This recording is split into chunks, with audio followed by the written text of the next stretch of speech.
Jeff Gordon, Marcos Ambrose went side by side into turn one. Looked like Gordon used up a lot of racetrack to get the lead and force Ambrose in behind him. Yeah, Ambrose had ideas that he was going to take the lead down there, but Jeff Gordon had other ideas.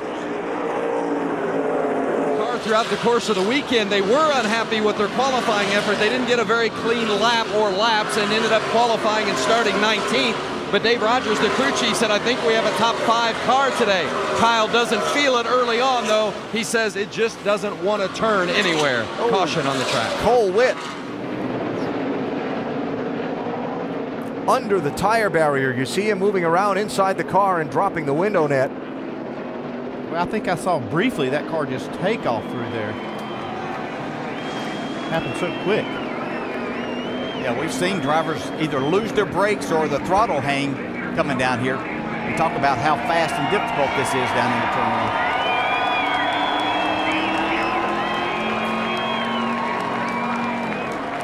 one. He was 19th at the time. Had a very solid qualifying effort here on Saturday, but great to see Cole unbuckle in the safety equipment after what was a very frightening crash.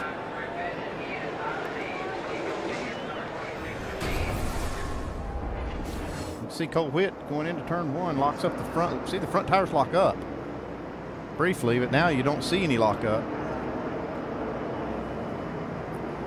Wow, that whole tire barrier gives some ground. Yes. Well, they did their job. The tires did the job.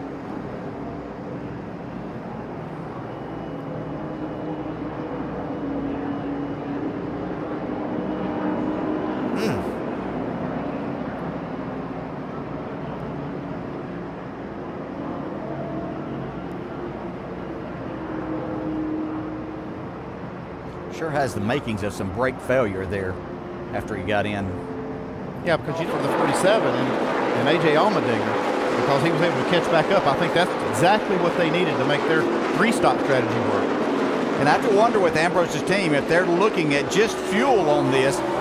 He doesn't want to be too aggressive on these tires and abuse the tires too much at this point in time. If that is indeed, they may be looking at left sides while they're getting fuel, depending on how long they're going to be out there. Yeah, that's what I would be looking at. Oh, trouble. Gosh, what a mark. Ryan Newman, hard into the wall. Michael McDowell, hard into the wall.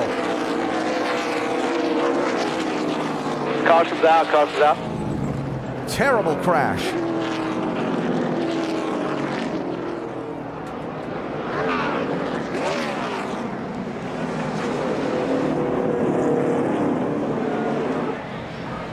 That difficult spot between the exit of the carousel and turn 6, you saw Newman tried to drive, it looked like, for a second, and the left rear tire just fell off, now dropping the window net. And that's Michael McDowell. Look at the damage and how hard he hit that guardrail. See the window net down now on the 31. That's good to see. That 31 hit the safer barrier. That's the guardrail where the 95 did, but the 31, reminiscent of Jeff Burton was driving this 31 car a few years ago. Destroyed the guardrail right there where McDowell hit. Wow. Before, we just saw it again. Yeah, you look right over here, you can see like not Ryan Newman overran that corner just a little bit. You see quite a few cars over there. So come back on the track.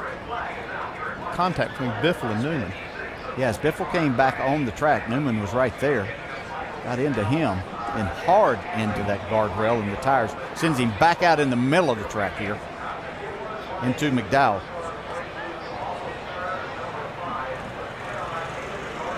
You see the rear end housing loose from the car, and then it goes over the fence. That last impact for McDowell was the one that probably knocked the wind out of him. What a piece of driving by David Reagan, sliding through there between those crashed cars.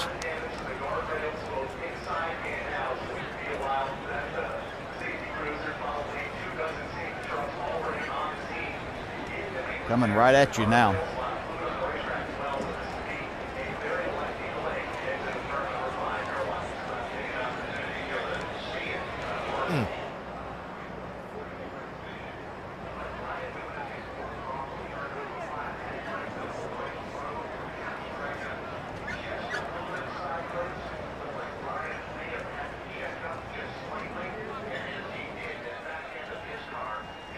From Regan Smith.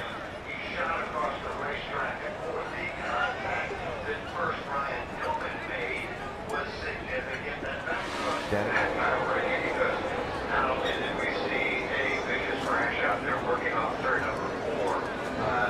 That's the leaders up in front of the incident.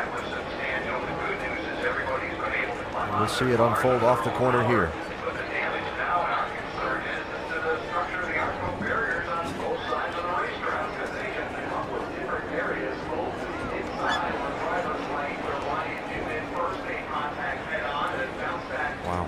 See McDowell's car was up on its side there for a minute. And when it hit Newman's car and it ripped that rear end housing loose, that rear end housing got under the car and almost served like a pole vault.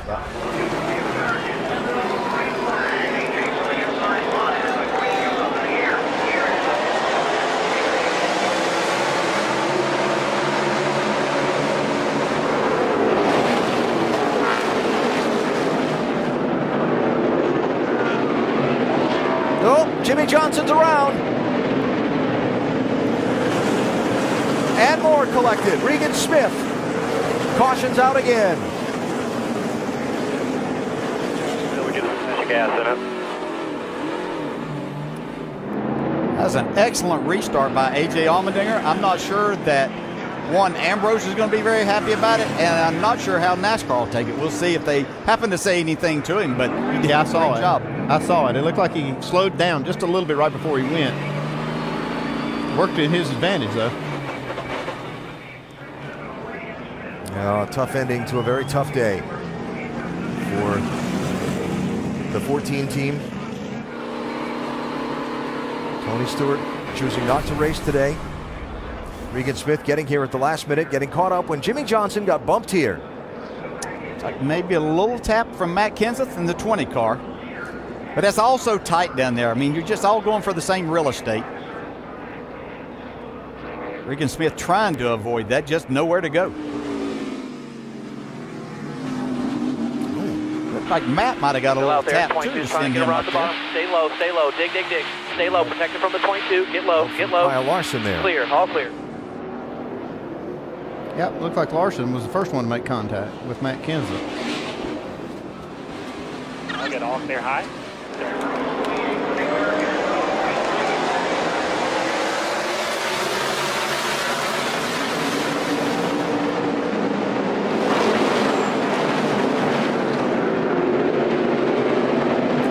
Ambrose with a run to the inside of Allmendinger.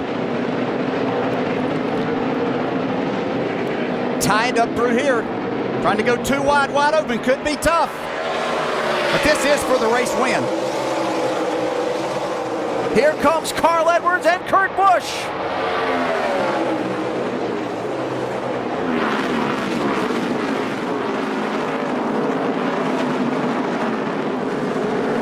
Go by, Bub. Go, go, go. Ambrose through to the race lead.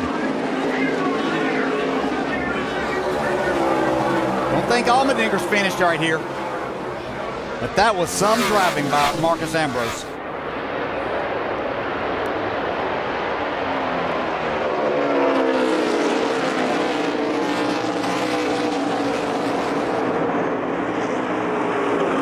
Edwards through Kurt Busch for third. Allmendinger with a big run off that last corner. He's there. Slip there by the 9. See if there's a crossover move that Ambrose has to do here. Whoa, there's trouble. There's trouble behind them. Caution is out. Denny Hamlin. Hit your mark here. You're way better than he is. Hit your mark.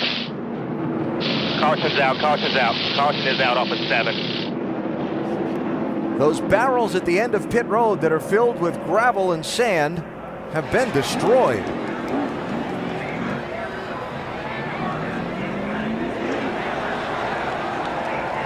Left rear damage.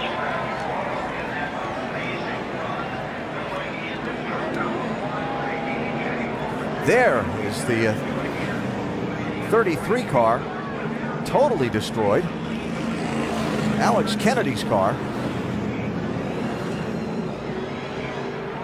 Well, that's a big mess. It's going to take a little while to clean up. This race might go overtime. Puts them in a whole nother nervous situation, doesn't it, Andy? Yeah, it does. Although the caution laps will help.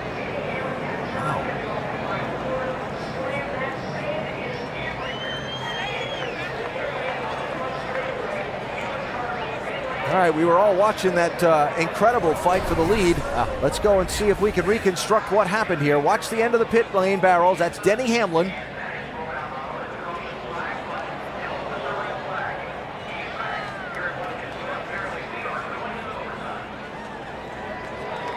Denny back there. It's hard to tell if there was any contact from behind on Denny's part.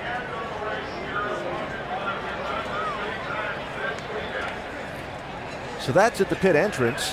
Then, what happened to Kennedy?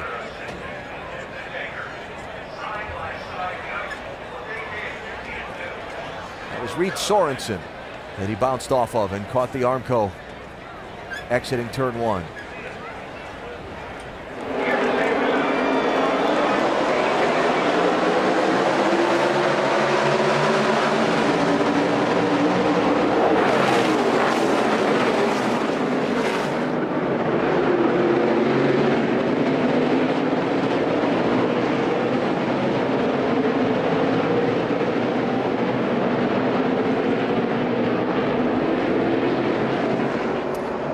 Kurt Busch by Carl Edwards for third.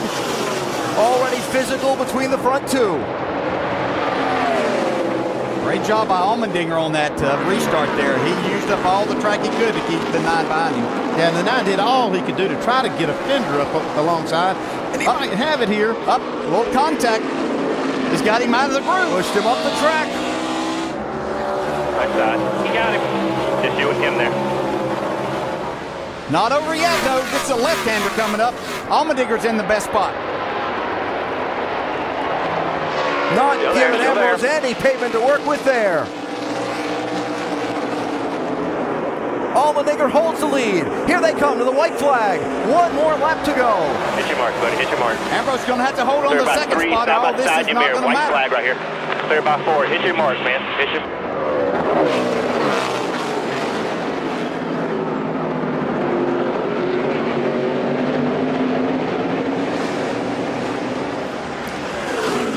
Kyle Larson up to 5th place. Make it 4th by Carl Edwards. Ambrose holds off Kurt Busch. He's got half a lap to try and find a way to run down Allmendinger. Yeah, that last corner, turn 7, was the corner that's going to be the end for Marcus Ambrose, I believe. I don't think he can get to Allmendinger.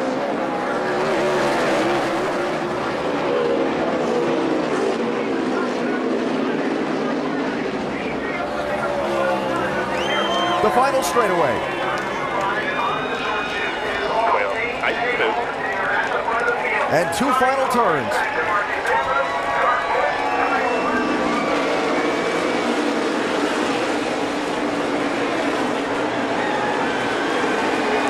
What a drive, what a race, what a victory.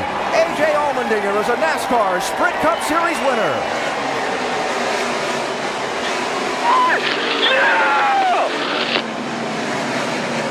You are on.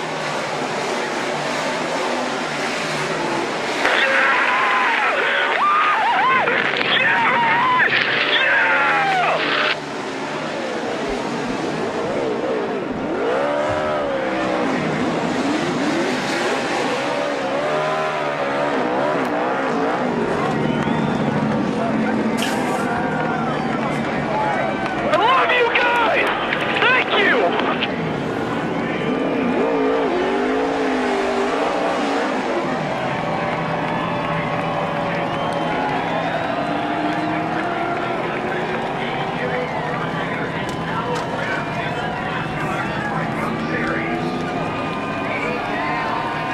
What can you say about that? That's just incredible. Yeah, you talk about well-earned. I mean, he went toe-to-toe, door-to-door with the best right there on this road course and came out ahead.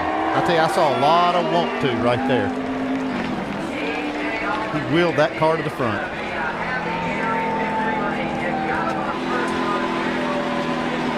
You saw the Oh, he's happy. Look at him.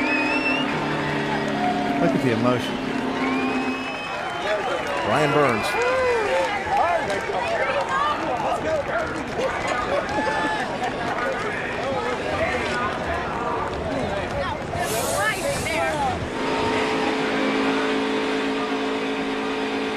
Well, the restart came with 2 laps to go.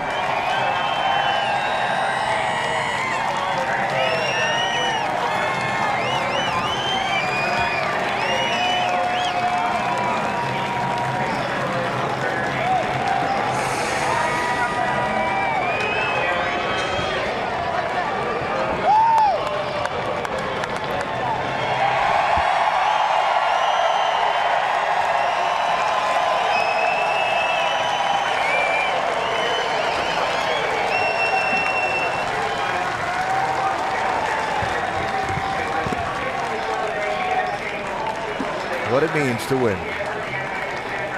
Dave? Marcos Ambrose finishes second today. Describe those final laps. Well, first of all, congratulations to AJ, because he really deserved that win, because I was giving it everything I had to rattle his cage, and he stood the pressure, and congratulations to him. But we had a great day on the Stanley Ford. I made a really small mistake leaving pit lane, sort of half stalled it leaving the box, and I think that was the difference between being the victor today and second place. But just really proud of my Stanley team. We put a lot of effort into this race. We knew it was a great shot for us to make the chase, and it's close. You know, really, I'm pretty disappointed just because, you know, so much to win, so much effort. But congratulations to AJ. Drew said he'd be seeking an explanation from NASCAR about the final restart. Did you think it was fair? He'd been messing around on the starts the whole time. Yesterday, the nationwide race, they gave me a warning, and they let him have 3 or 4 bad ones. But hey, it didn't change the outcome of the race. We raced each other to the line, and he was a winner. Great run today for Marcus. Second place. Alan? Dave, thanks. And for Marcos Ambrose, the disappointment. For AJ Allmendinger, what a thrill.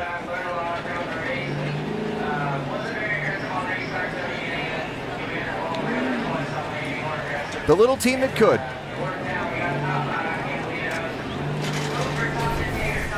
And the team owner taking down the house. Go get him, Big Brad. Yeah, congrats, big guy. Oh, my goodness.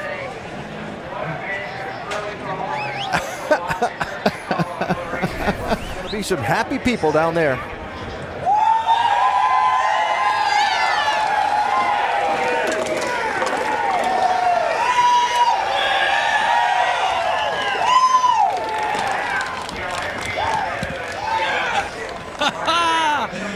AJ, you did it. You did it. After all you've been through the past couple of years, what does this mean to you?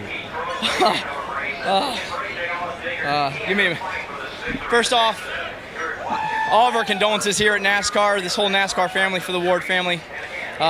Racing with heavy hearts today. I can't imagine what they're going through. So we're a community here. We're all thinking about you.